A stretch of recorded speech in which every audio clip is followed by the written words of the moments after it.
ایک دفعہ کا ذکر ہے کہ کسی جنگل میں دو لکڑہارے اپنے کام سے تھکے ہارے واپس گھر کی طرف جا رہے تھے کہ اچانک ایک لکڑہارے کی نظر آسمان پر پڑی۔ آسمان پر ستارہ ٹوٹ رہا تھا۔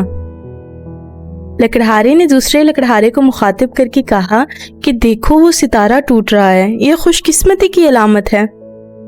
دوسرے نے کہا کہ دیکھو وہ وہاں پر گرا ہے، آؤ اسے اٹھا کر لائیں۔ جب دونوں لکڑہارے موجودہ مقام پر پہنچے تو وہاں پر ایک سنہری صندوق پڑا تھا۔ وہ صندوق کسی ستارے کی مانند چمک رہا تھا۔ ان میں سے ایک نے جب صندوق کو کھولا تو اس میں خوبصورت نومولود بچی تھی جو ایسا معلوم ہوتا تھا جیسے ستاروں کے جہاں سے آئی ہو۔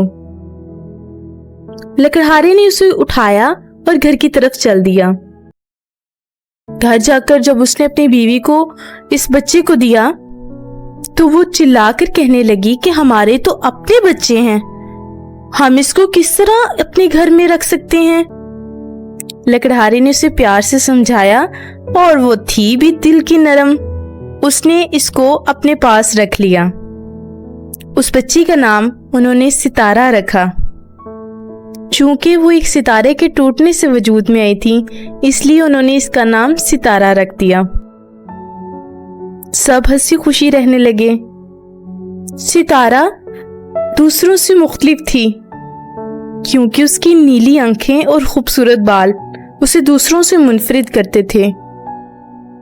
لیکن یہاں ایک اور چیز جو ستارہ کو دوسروں سے مختلف کرتی تھی وہ تھا ستارہ کا رویہ۔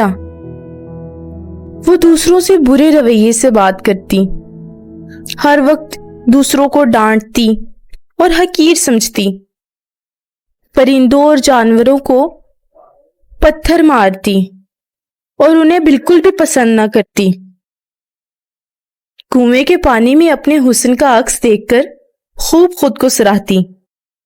ایک روز وہ کنویں میں اپنا عکس دیکھ رہی تھی کہ اچانک وہاں پر ایک بوڑھی عورت آئی۔ وہ عورت حلیے سے بھکارن معلوم ہوتی تھی۔ ستارہ نے حقارت میں آ کر اسے پتھر مارے۔ اچانک وہاں پر لکڑہارا آ گیا اور اس نے خوب ستارہ کو ڈانٹا۔ ستارہ نے بھی چیخ کر کہا کہ آپ میرے بابا نہیں، آپ کیوں مجھے ڈانٹتے ہیں؟ اس بات پر وہ بوڑھی خاتون ششدر رہ گئیں اور تمام تر معلومات ستارہ کے بارے میں جاننے لگیں۔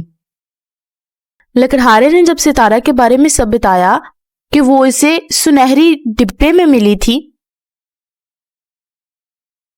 تو بیچاری عورت اس کا ہاتھ پکڑ کر چلائی، تم میری کھوئی ہوئی بیٹی ہو، میرے گلے سے لگ جاؤ، میں تمہارے لیے ترس رہی ہوں۔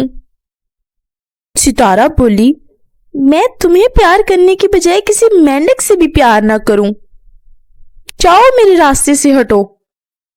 یہ کہہ کر اس نے عورت کو پیچھے کر دیا اور خود چلی گئی۔ تھوڑی آگے گئی تو کچھ لوگ اسے بدصورت کہہ کر چڑھانے لگے اور کہنے لگے کہ تم یہاں سے چلی جاؤ۔ ستارہ بہت پریشان ہوئی کہ وہ تو جانتے ہیں کہ میں کتنی خوبصورت ہوں۔ وہ اس حیرانگی میں کنویں کے پاس دوبارہ گئی۔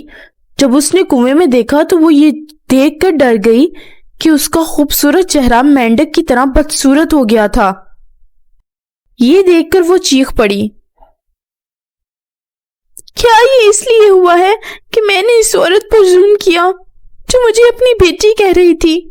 مجھے اس کو تلاش کرنا چاہیے اور اس سے معافی مانگنی چاہیے۔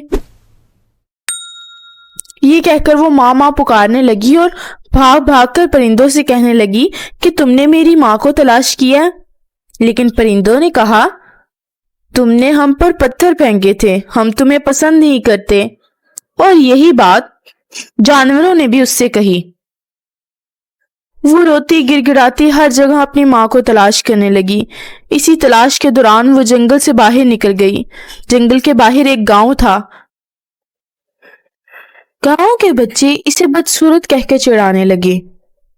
پاس ہی ایک بوڑھا شخص کھڑا تھا جس نے سیاہ رنگ کا لباس پہنا تھا۔ اس نے ستارہ کو اپنے ساتھ لیا اور ایک غار میں چلا گیا۔ دراصل وہ بوڑھا شخص ایک جادوگر تھا۔ اس نے ستارہ سے کہا، آج تمہیں اس جنگل سے ایک سونے کا سکہ لانا ہوگا سورج ڈوبنے سے پہلے، ورنہ میں تمہاری جان لے لوں گا۔ ستارہ بہت خوف زدہ ہو گئی۔ وہ جنگل سے سونے کا سکہ تلاش کرنے لگی۔ راستے میں اسے خرگوش ملا جو جال میں پھنسا ہوا تھا۔ اس نے خرگوش کی مدد کی اور اسے جال سے آزاد کروایا۔ خرگوش نے اس کا شکریہ ادا کیا اور اس سے یہاں آنے کی وجہ پوچھی۔ ستارہ نے جب سونے کے سکے کے بارے میں بتایا تو خرگوش نے اسے ایک درخت بتایا جہاں پر سونے کا سکہ لٹک رہا تھا۔ اس نے سونے کا سکہ لیا اور اپنے غار کی طرف چل دی۔ چلتے چلتے اسے ایک بھکاری بچہ ملا جو بلبلا کر کہہ رہا تھا، میں نے 2 دن سے کچھ نہیں کھایا، مجھ پر رحم کرو، مجھے کچھ پیسے دے دو۔ ستارہ نے اسے کافی منع کرنے کی کوشش کی لیکن وہ بھکاری بھیک مانگتا رہا۔ ستارہ کو اس پر ترس آ گیا اور اس نے وہ سکہ اسے دے دیا۔ ستارہ جانتی تھی کہ اگر وہ جادوگر کے پاس گئی تو وہ اسے خوب مارے گا، اور ایسا ہی ہوا۔ جادوگر نے اسے بہت مارا، مار مار کے اسے غار سے نکال دیا۔ وہ روتے بلبلاتے چلتے چلتے ایک گاؤں کے بڑے سے دروازے میں پہنچی جہاں پر بہت سارے لوگ کھڑے اس کا استقبال کر رہے تھے۔ وہ بہت حیران ہوئی۔ سب اسے کہہ رہے تھے، ہماری شہزادی آ گئی، ہماری خوبصورت شہزادی آ گئی۔ وہ بہت حیران ہوئی۔ اس نے پھر افسوس کے ساتھ کہا، میں جانتی ہوں میں بہت بدصورت ہوں اور ایک بھکارن کی بیٹی ہوں۔ آپ سب لوگ میرا مذاق اڑا رہے ہیں۔ پھر ایک شخص نے جب ستارہ کو ایک آئینہ دکھایا تو وہ حیران ہو گئی۔ اتنے میں ایک بادشاہ اور ملکہ دونوں اس کا استقبال کرنے کو آن پہنچے۔ جب اس نے ملکہ کی طرف دیکھا تو وہ پہچان گئی کہ یہ وہی بھکارن ہے۔ وہ اس کے قدموں میں گر گئی اور روتے ہوئے کہنے لگی، ماں مجھے معاف کر دیں، ماں میں آ گئی، ماں مجھے معاف کر دیں۔ اسے صرف ایک ہی لفظ سنائی دیا، اٹھو، کھڑے ہو جاؤ، میری طرف دیکھو۔ بادشاہ نے کہا کہ ملکہ تمہاری ماں ہے اور ملکہ نے کہا کہ بادشاہ تمہارا باپ ہے۔ پھر ان دونوں نے اسے اپنے بازوؤں میں بھر لیا اور خوب پیار کیا۔ اس کے بعد وہ اسے محل میں لے گئے اور خوبصورت کپڑے پہننے کو دیے۔ وہ اب ایک شہزادی لگ رہی تھی۔ ستارہ بچی اپنی مراد کو پہنچی۔ اگلے دن اس نے لکڑہارے اس کی بیوی اور بچوں کے لیے قیمتی تحائف بھیجے۔ جاننا چاہیں گے کہ اس برے جادوگر کا کیا ہوا؟ شہزادی نے اسے ملک سے نکال دیا۔ جب تک ستارہ زندہ رہی اس ملک میں کوئی غریب اور بھکاری نہ تھا، ہر طرف انصاف کا دور دورہ تھا۔